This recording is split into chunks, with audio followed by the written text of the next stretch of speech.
Buenos días, chicos, chicas, bienvenidos a la nueva exposición en el Museo del Prado. A continuación vamos a hacer un viaje en el tiempo al siglo XVII, donde conoceremos la pintura barroca española. Nos encontramos en una época difícil.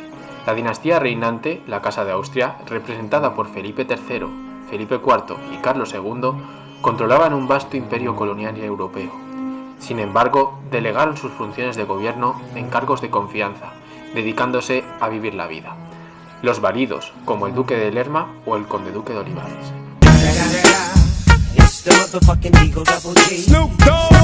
Había una población estamental muy jerarquizada.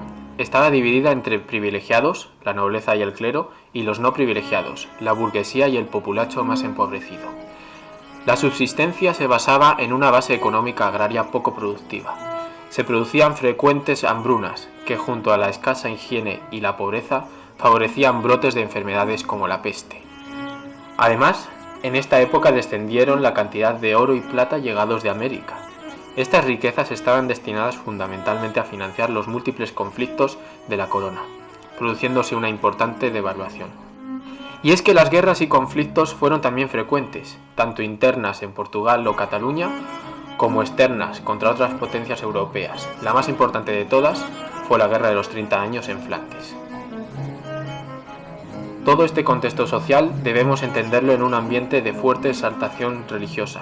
Son los tiempos del protestantismo, la contrarreforma católica, la Inquisición y los herejes.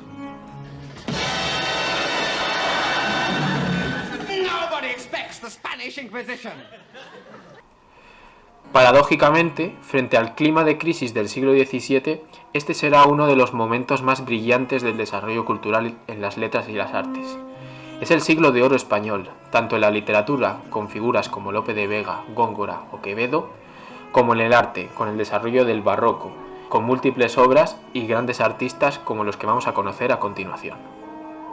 La pintura barroca española del siglo XVII se desarrolló a partir de varias influencias, como los estilos manieristas de finales del siglo XVI de los seguidores del Greco como Luis Tristán.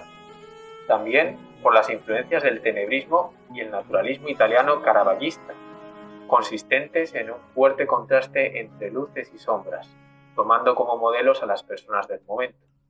Y finalmente el realismo, propio de artistas flamencos como Rembrandt, reflejando en sus obras con fidelidad la realidad observable y tangible. En cuanto a aspectos técnicos, la pintura barroca se caracteriza por pinturas al óleo de gran formato. Domina el color sobre el dibujo al estilo veneciano, incluso a veces con pincelada suelta, sin dibujo y con manchas de color, como vemos en la mano y paleta de colores de Velázquez. Sus composiciones son complejas, abiertas o centrífugas, llenas de diagonales que aportan dinamismo y captan la atención del espectador y el momento fugaz. También buscan profundidad a través de la perspectiva aérea, para plasmar la atmósfera del cuadro mediante el difuminado. En cuanto a los temas tratados, destacan sobre todo de tipo religioso, en relación con la Contrarreforma, tanto en paisajes bíblicos como mártires y vidas de santos y santas, así como la vida monástica. También pinturas históricas, sobre acontecimientos concretos y retratos, con fines propagandísticos por parte de las aristocracias que contrataban a los pintores. Otro tema eran los bodegones y naturalezas muertas, en ocasiones con un trasfondo simbólico, como el paso del tiempo. Estaban muy unidas también a escenas costumbristas, que muestran la vida cotidiana y las clases sociales de la época, con especial interés en representar la vulgaridad, a los marginados sociales y seres deformes. Finalmente, en una menor medida, tenemos escenas y paisajes mitológicos clásicos. La estética buscada era una pintura naturalista, de contrastes chocantes entre lo bello y lo feo, el tema y la forma de representarlo, o el tema principal y secundario. El objetivo era llamar la atención del espectador y representar el dramatismo y la fugacidad del momento. Además, es frecuente que se mezclen en un mismo cuadro diversas temáticas. En cuanto a los principales centros de producción, destacan sobre todo tres escuelas: Valencia y Nápoles, Andalucía y Madrid. Vamos a conocer a sus artistas más destacables e influyentes. La Escuela de Valencia se desarrolló durante la primera mitad del siglo XVII y sus principales artistas fueron Francisco Ribalta y José de Ribera. Francisco Ribalta nació en Cataluña.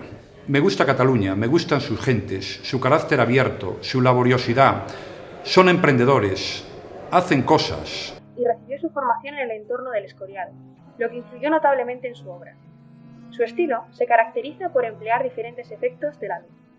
Por ejemplo, usaba fuertes contrastes entre luces y sombras, lo que se denomina técnica de claroscuro. Esta característica es una clara influencia de Caravaggio, otro autor famoso del barroco italiano. Algunas de sus obras más famosas son San Francisco confortado por un ángel, músico. En esta obra, de 1620, podemos ver un ángel músico que se le aparece a San Francisco. También aparecen un cordero subiendo a la cama del santo y heridas en sus manos. Ambos rasgos son referencias iconográficas a Jesucristo, como el Agnus Dei o Cordero de Dios, y a los estigmas o heridas por los clavos de la crucifixión. El autor pintó los personajes principales y sus ropas con tonos claros, mientras que el fondo es completamente oscuro. De esta manera se consigue que las figuras destaquen más. Otra característica típica del barroco es la organización del cuadro en ejes diagonales. Esto lo podemos ver no solo en la disposición del cuerpo del ángel y el santo, sino también en el gran eje central que une las miradas de ambos. Otra obra famosa es El abrazo de Cristo a San Bernardo, de 1625 a 1627. En esta obra podemos ver muy bien la técnica del claroscuro, con los cuerpos de Cristo y del santo en tonos muy claros, al ser iluminados. En cambio, el fondo es muy oscuro, prácticamente negro, destacando así aún más las figuras protagonistas. Tanto la ropa del santo como el cuerpo de Jesucristo están pintados en tonos muy claros, con colores blancos y pálidos. Al representar a Cristo, casi sin ropa, podemos ver la musculatura de su cuerpo. El artista empleó este recurso para mostrar su conocimiento del cuerpo humano, así como de los rostros, con una gran expresividad. Los rasgos faciales de la cara de San Bernardo y de Jesucristo sirven para expresar los sentimientos y transmitirlos al espectador. Grábales las caras, las caras. Las caras, Juan, las caras, ¡Qué bien, las caras. qué bonita! El otro autor de la escuela valenciana es José de Ribera. Nació en 1591 en Játiva, Valencia, pero pasó la mayor parte de su vida en Italia. Por esto recibió el apodo de Il Hispanioletto, en italiano, el españolito. Al desarrollar toda su carrera artística en Italia, recibió mucha influencia de Caravaggio, lo que se puede apreciar en sus obras de marcado tono tenebrista. También se aprecia una gran influencia de la escuela veneciana, en el uso del color que poco a poco va siendo cada vez más importante en sus obras. El estilo de Ribera se caracteriza por el tenebrismo y el naturalismo. El primero guarda una profunda relación con el ambiente, donde desarrolló su vida artística, pues en Italia recibió mucha influencia de pintores como Caravaggio. Esto se puede apreciar en los claroscuros de sus cuadros, donde se ven fuertes contrastes de luces y sombras. También cabe destacar la influencia de la escuela veneciana en su paleta de colores, caracterizada por tonos claros y vivos, que aportan gran realismo a los paisajes y a las figuras humanas y sus ropajes, dotándolos de gran realismo. En cuanto al naturalismo, cabe destacar el interés del autor por reflejar en muchas de sus obras las características físicas y deformidades de algunos personajes. En estos retratos se aprecia también un estilo muy realista en los detalles de cuerpos y la ropa, así como en los paisajes de fondo.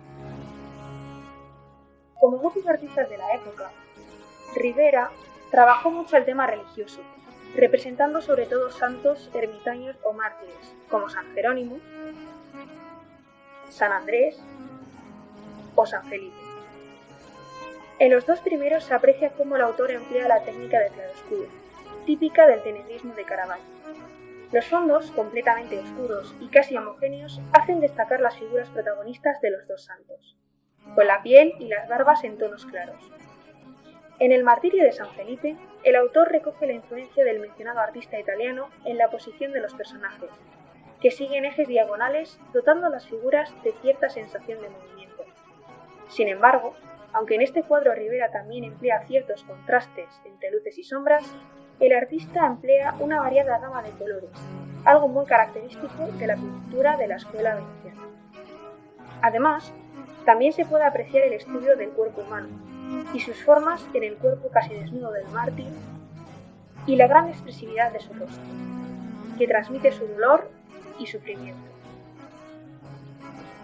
Además de numerosos santos, Rivera también pintó otros personajes de tema religioso, como la Inmaculada Concepción,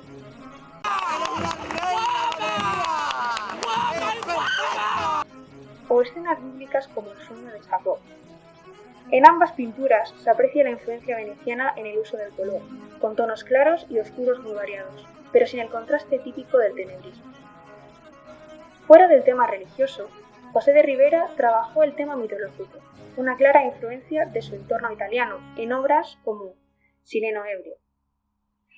Este personaje es representado aquí como un borracho semidesnudo, para destacar sus características físicas.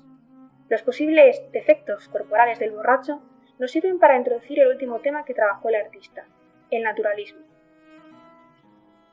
José de Rivera destacó mucho en su corriente naturalista y realista, por las pinturas en las que representa a personajes reales con sus características físicas y defectos. Sus obras más famosas son La mujer barbuda, más orientada al tenebrismo, y El patizambo, cuyo estilo se acerca más a las pinturas de la escuela veneciana por el uso de colores variados y los paisajes. Otra de las escuelas más importantes fue la andaluza, donde destacaron varios artistas. En primer lugar, Francisco de Zurbarán. Fue un pintor que cultivó principalmente la pintura religiosa, realizando varios cuadros para órdenes monásticas y conventuales como en San Hugo en el refectorio de los Cartujos. Sin embargo, también realizó alguna obra de carácter mitológico, como los trabajos de Hércules para el monarca Felipe IV. Es un pintor naturalista, interesado principalmente por los colores cálidos. Donde brilló fue en la realización de bodegones, demostrando su gran interés por los objetos sencillos. Otro de los grandes representantes de la escuela andaluza fue el sevillano Bartolomé Esteban Murillo, quien adquirió gran fama decayendo la de Zurbarán. Este pintor, caracterizado por la pincelada suelta y el color, fue evolucionando desde un tenebrismo artificial a una pintura donde la luz es la protagonista, en la que rehuía de aspectos desagradables. Su pintura religiosa es sencilla, amable y delicada. Constituye un intento de desplazar a las imágenes trágicas y pesimistas comunes entre la mayoría de los pintores del barroco. Dentro de la temática religiosa, destacan el tema de la Inmaculada, en la que podemos ver a la Virgen vestida de blanco y azul, con las manos cruzadas sobre el pecho y mirando al cielo. Rodeada de una atmósfera vaporosa, un impulso ascensional lleno de nubes, luces y ángeles representados como niños. Una de las obras más conocidas de Murillo es La Sagrada Familia del Pajarito. En este cuadro se representa una escena cotidiana y familiar, el niño Jesús y sus padres, donde San José, al estar en el centro del cuadro, cobra especial protagonismo. También realizó multitud de representaciones de niños mendigos, con una situación social desfavorecida, descalzos y vistiendo harapos, dando la sensación de que tienen que robar para subsistir. Obras relacionadas con la novela picaresca, aunque tratados con una clara idealización.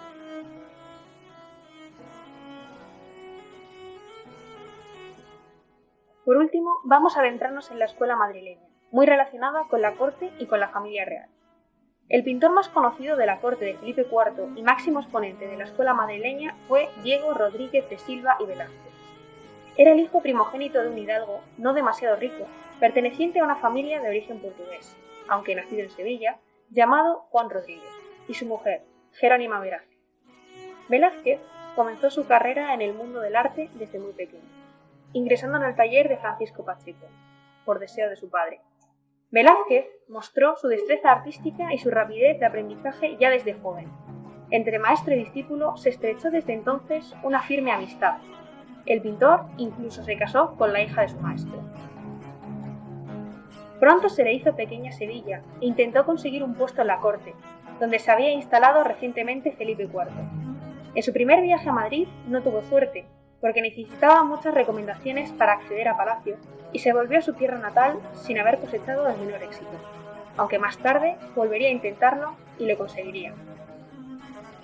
Su estilo inicial, influido por el realismo, tomó como referencia la literatura de la época en su vertiente más popular.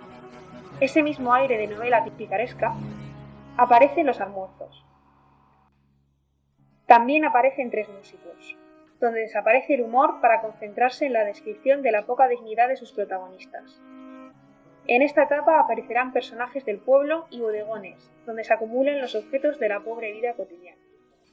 En su segundo intento en Madrid, en 1622, Velázquez contaba con apoyos de ilustres personajes.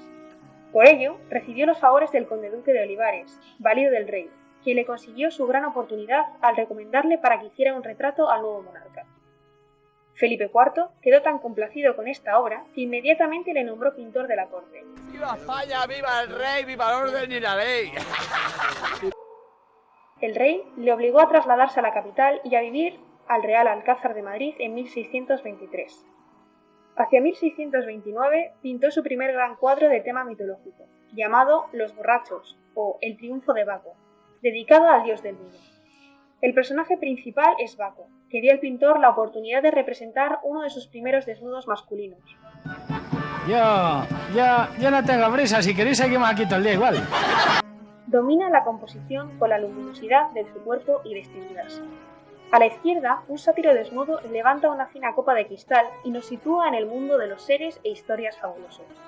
Mientras que a la derecha se agolpan un mendigo y 4 hombres de capas pardas, rostros curtidos y expresión achispada, que constituyen un contrapunto cotidiano, verídico y realista. Ante ellos se interpone la figura de un joven que se encuentra de rodillas y está siendo coronado por el dios.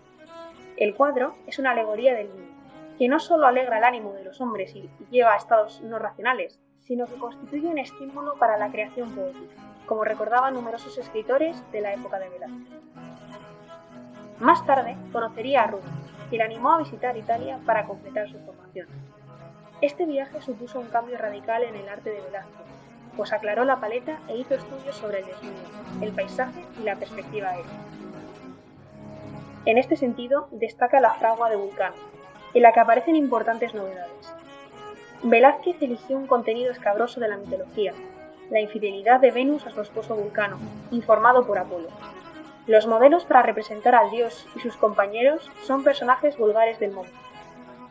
Con ellos, Velázquez trató de reflejar las distintas expresiones que la noticia provoca en los rostros, así como representar diferentes perspectivas del cuerpo humano. Por otro lado, destacan sus vistas del jardín de la vida Médicis, paisajes románticos, melancólicos, casi impresionistas, una característica pincelada suelta adelantada a su tiempo. Aparentemente no existe un tema identificable, porque el propio tema es el paisaje, aportando a la obra un estatus pictórico singular. A su regreso a España, en su segunda etapa madrileña, son numerosos los retratos de miembros de la familia real y la corte, bufones con una pincelada muy suelta, como por ejemplo en el bufón Juan Caravaggio, o el retrato ecuestre de Felipe IV. En esta época realizó una de sus obras de mayor envergadura, La rendición de Breda, también conocida como Las lanzas. Esta pintura fue terminada en 1635 en el recién inaugurado Palacio del Buen Retiro. El pintor presenta un fondo humeante, que nos habla de destrucción, guerra y muerte. Velázquez concentra la atención en un primer plano, en el que el general vencedor recibe, casi afectuosamente, la llave del enemigo vencido. Toda la composición tiene como objetivo subrayar ese gesto. En el año 1649, Velázquez viaja por segunda vez a Italia, con el objetivo de comprar obras para decorar el Alcázar Real y, al mismo tiempo, contratar a pintores que se dediquen a pintar al fresco. La Venus del espejo, de 1648. cuadro en el que representa a la diosa Venus, diosa del amor, belleza y fertilidad romana, de espaldas, contemplándose en un espejo que sujeta a su hijo Cupido, que aparece sin arco y sin flechas. Esta escena tiene una gran carga erótica y representa un tema mitológico muy conocido, aunque el pintor lo introduce desde una perspectiva mundana, tratando a la diosa como una mujer. El reflejo de la diosa en el espejo es una imagen borrosa, algo contradictorio, ya que la belleza de Venus no se distingue bien. Entre los precedentes de este cuadro se encuentran la Venus de Giorgione y la de Tiziano, así como el retrato del Papa Inocencio X, al que representa con una asombrosa naturalidad de la postura, tratamiento de las telas y carácter. Tanta que el propio Papa al ver el cuadro exclamó desconcertado: «Troppo vero», sin cuestionar la calidad de la pintura. No se equivoque, yo retrato el alma, yo no pinto espantajos, retrato el alma. Bueno, pues... A su vuelta a Madrid, su estilo se había enriquecido aún más, lo que plasmó en sus dos obras cumbre. Las Meninas, de 1656, es el cuadro más conocido de Velázquez. Pertenece a la etapa de plena madurez del pintor. Su autor le dio el título de la familia de Felipe IV, ya que son los personajes que aparecen representados. El cuadro presenta una escena con varias figuras situadas en varios planos. La obra tiene una gran dimensión. Además, juega con la mirada del espectador, ya que parece que la mirada la dirige hacia él. Sin embargo, en realidad, él mismo está contemplando a los reyes, a los que está retratando y cuyo reflejo aparece en un espejo en el cuadro. Viste que en el cuadro se está pintando un cuadro, pues en realidad, señora, yo la estoy pintando a usted. Estoy haciendo algo revolucionario, llámame Velázquez, que es extraordinario. Pese a ello, lo cierto es que la infanta Margarita de Austria es la que obtiene la mayor parte de la atención, junto con sus acompañantes y la enana Maribárbola, por la cual el cuadro se conoce con este nombre. Las hilanderas, o la fábula de Aracne, de 1657, es una obra muy enigmática, ya que a día de hoy no se conoce con exactitud su verdadero propósito. En el fondo aparece una composición mitológica en un tapiz, y en primer plano se representa a 5 hilanderas realizando su oficio, que es lo que le da nombre al cuadro. La hipótesis más aceptada sobre el cuadro es la que tiene un tema mitológico, la fábula de Atenea y Aracne. Aracne era una joven que tejía muy bien, llegándose a decir que tejía mejor que la diosa que inventó la rueca, Atenea. Por tanto, la escena de primer plano representaría a Aracne trabajando, mientras que Atenea aparece como una anciana que finge serlo, ya que su pierna es mucho más joven de lo que aparentan sus canas falsas. El final de la historia se representa al fondo de la obra, donde aparece finalizado el tapiz de Aracne y representa los engaños que cometía Zeus para tener relaciones con mujeres y diosas. Habría 3 damas que observan el tapiz, donde la diosa enfadada va a convertir a Aracne en araña, condenándola a tejer por toda la eternidad.